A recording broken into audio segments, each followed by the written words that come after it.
કચ્છ જિલ્લાની સમગ્ર જાહેર જનતા જોગ અપીલ અને સમગ્ર કચ્છ જિલ્લાના મોટા વાહનોના એસોસિએશન, કોમર્શિયલ વાહનોના એસોસિએશન દ્વારા નો રોડ નો ટોલ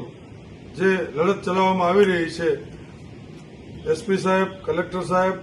અને પ્રશાસનને સમગ્રને નોટિસ દ્વારા લેખિત અને મૌખિક બધી રીતની જાણ કરેલ હોવા છતાં પણ કોઈપણ જાતનું આમાં ઇમ્પ્લિમેન્ટ આજ દી સુધી થયેલ નથી. આગામી તારીખ 11/9/2024ના સવારે 10 વાગે સમગ્ર કચ્છ જિલ્લાના કોમર્શિયલ વાહનના ચાલકો, ટ્રાન્સપોર્ટરો, વેપારી ભાઈઓ તેમજ જાહેર જનતા મોખા ટોલ નાકે, tanker association, dumper association, Ratnal welfare association, container association તેમજ તેની સાથે જોડાયેલી સમગ્ર સંલગ્ન સંસ્થાઓ